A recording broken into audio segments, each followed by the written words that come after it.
भादो शुक्ल पक्ष दूसरा पक्ष पिछला चतुर्दशी रविवार का पंचांग अंग्रेजी के अनुसार हो जाएगा 19 सितंबर। तो दिन मान तो वही आपको 12 घंटा सुपरे रहेगा और रविवार का मान आपको 24 घंटा ये सूर्योदय से लेकर अगला सूर्योदय तक रहेगा। सूर्य उग जाएगा तो दिन हो जाएगा, तो दिन बदल जाएगा, तो आसमान मंगल वो जो होता है सो बदल जाएगा। और अंग्रेजों का अंग्रेजी तारीख है सो 12 रात को बदलता है, दिन नहीं बदलता, क्योंकि दिन का रात तो रह जाता है। प्राकृतिक कोई चीज़ नहीं होता, प्रकृति में कोई चीज़ नहीं होता है। अंधेरे का अंधेरा ही रहता है, अर्धरात्रि का रात्रि ही रहता है, कोई परिवर्तन नहीं होता है। केवल मान्यता प्राप्त है कि 12 बज गया तो हो गया,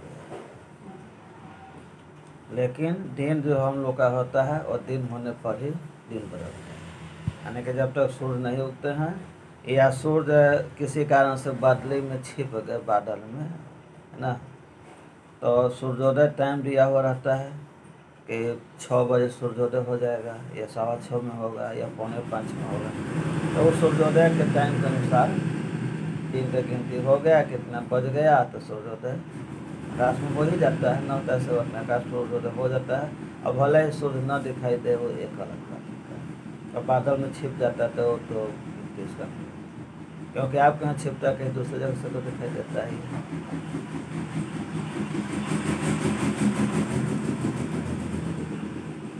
तो चतुर्दशी तिथि का मान जो है 57:39 फल, यानी एकदम अगला दिन भोर सुबह तक चल जाएगा, यानी सुबह 5:01 तक, माने कि 56 मिनट सूर्योदय से पहले तक आपको चतुर्दशी तिथि रह जाएगा, लगभग 1 घंटा पहले तक सूर्योदय से। और शतभिखा नक्षत्र का मान भी उसी तरह से 4:11 भोर तक, मैंने अगला भोर तक, मैंने कही कि दिन रात है, आप पूरा दिन भी हो गया रात भी हो गया। अब भोर जब हो जाएगा 4 बज जाएगा, उसका बार खत्म होगा शतभिखा नक्षत्र, यानी कि शतभिखा नक्षत्र चरा कहें कौन सा पंचक चल रहा है, पंचक चालू हो गया। तो पंचक में दक्षिण की यात्रा नहीं करना चाहिए, मरना जलना खात बीनना ऐसा काम नहीं होता है। और शतभिखा धृति योग आपको शाम 6:31 तक रहेगा, गरकरण हो जाएगा, उसका भावकरण आ जाएगा, राक्षस जोगा हो जाएगा। तो राक्षस योग जो होता है सो अच्छा योग नहीं मान देता है ना, इंसानों के लिए, मानव के लिए, और बाकी जो राक्षसे हैं उनके लिए तो राक्षस योग अच्छा है ना। जो राक्षस ये है तो उसके राक्षस योग होगा, जो राक्षसी प्रवृत्ति के हैं, उनका कर्म राक्षसों जैसा होता है, तब वे राक्षस प्रवृत्ति में चले जाते हैं। 19 हो गया अंग्रेजी के अनुसार 19, और फसली हो जाता है आपको 28, इसको अष्टाविंशति कहेंगे संस्कृत में। सूर्य के अनुसार 2 हो गया, 2 या 2 कम, और 28 हो गया राष्ट्रीय, अष्टाविंशति भी हो गया। और कुंभ राशि का ही चंद्रमा आपको 24 घंटा रह जाएगा, और कुंभ राशि का चंद्रमा आपको पश्चिम दिशा माना गया है, तो पश्चिम और दक्षिण की यात्रा से कार्य होगा, लेकिन रविवार होने के चलते पश्चिम की यात्रा में दिशा शुरू हो जाता है, यानी कि कुछ आधा आधा हो गया, चंद्रमा बन रहा है दिशा शुल्क, तो दिशा शुल्क का महत्व ज़्यादा दिया जाता है, इसलिए अत्यावश्यक हो तो यात्रा करें इस दिशा की ओर, पश्चिम की ओर। और भद्रा आपको 5:01 भोर में आ जाएगा, मैंने सूर्योदय के समय, मैंने चतुर्दशी तिथि खत्म हो जाए तो भद्रा खत्म शुरू हो जाएगा, मूसा लगेगा तो भद्रा भी शुरू हो जाता है। महारविवार व्रतम, महारविवार व्रतम हो गया क्योंकि रविवार का दिन है, सूर्य व्रत हो जाएगा। ऐसा सूर्य भगवान का रोज़ अर्घ देना चाहिए, रोज़ नित्य पूजा करना चाहिए, लेकिन जिनसे नित्य न बनता हो उनके लिए कि कम से कम इतवार के जरूर पूजा कर दे, सूर्य भगवान का दिन है। अनंत चतुर्दशी व्रतम, आज ही अनंत व्रत हो गया, विष्णु भगवान का अनंत रूप न, जिसका अनंत है, शुरू है न आदि है, न मध्य है, न अंत है, अनंत।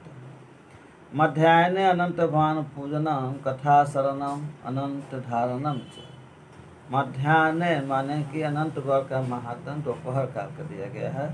और दोपहर काल में चतुर्दशी तिथि जब रहता है तब अनंत मनाया जाता है। तो अनंत भगवान का पूजन करिए, कथा सुनिए और अनंत पहनिए। इसमें अनंत व्रत नहीं लिखा है, इसमें लिखा है कि मध्याह्ने अनंत भगवान पूजनम कथा श्रवणम अनंत धारणम च, यानी कि दोपहर काल में भगवान अनंत की पूजा करिए, कथा सुनिए और अनंत धारण करिए। तो अनंत धारण करने का नियम है कि पुरुष लोग दाहिना हाथ में और स्त्रियां बायां हाथ में पहनती है, और रेशम के धागा का बनना चाहिए, केसरिया रंग का होना चाहिए और उसमें 14 गिरा होना चाहिए। चतुर्दशी है ना, तो उसमें 14 गांठ गिरा जो है सो डालना चाहिए और केसरिया रंग के रेशम के धागा में पहनना चाहिए। रेशम का धागा नहीं तो सूती धागा होना चाहिए, शुद्ध पवित्र बना होना चाहिए। अद्य मृदु भोजन कार्य, मृदु का मतलब मीठा होता है, स्वीटी श्वेत मीठा, तो मीठा भोजन करना चाहिए। श्री शिव परिवर्तनोत्सव, शिव परिवर्तन उत्सव आज ही मनाया जाएगा। कदली बर्तन, कदली व्रत चतुर्दशी आज हो गया। और गणपति विसर्जन, जो चौथे के दिन गणपति की स्थापना किया गया था, वो आज अनंत के दिन उनका विसर्जन कर दिया जाएगा। काश्याम रामनगर रामलीला प्रारंभ, काशी में रामलीला प्रारंभ हो जाएगा। यही आज आपको चतुर्दशी का, अनंत चतुर्दशी का पंचांग हो गया। आपको जो अच्छा लगा होगा तो शेयर कर दीजिए और दोस्तों को दिखाने के लिए शेयर कर दीजिए, लाइक कर दीजिए। और नीचे में बाएं साइड में मेरा चैनल का नाम है शंकर दयाल मिश्र, दाहिने आपको मिल जाएगा सब्सक्राइब्स, तो लाल रंग का यदि सब्सक्राइब्स है तो उसको छू करके काला कर दीजिए, ऐसे भी करके होगा। और घंटी काला रंग का ही रहता है, उसको छू दीजिए, मैं सब्सक्राइब भी कर दीजिए, नोटिफिकेशन चालू हो गया, सूचना आपको मिल जाएगा, मेरा कार्यक्रम तुरंत आपको प्राप्त हो जाएगा। नोटिफिकेशन नहीं चालू करना चाहते हैं तो आपकी इच्छा, ये सब्सक्राइब्स लाइक कमेंट ये सब विशेष ध्यान दें। सब्सक्राइब न किए हैं तो कर लीजिए, हमसे जुड़ जाइए। इस तरह के सब पुराण कार्यक्रम आपको मिलेगा और बहुत सारे चीज़ें मिलेंगे ब्राह्मण संबंधित, जंतर मंतर, पूजा पाठ, कर्मकांड, धार्मिक तीर्थ व्रत स्थल के वीडियो कार्यक्रम, फोटो इत्यादि जो भी होगा यथासंभव डाला हुआ है और डालते भी रहते हैं, डालते रहेंगे। जय हिंद, जय भारत।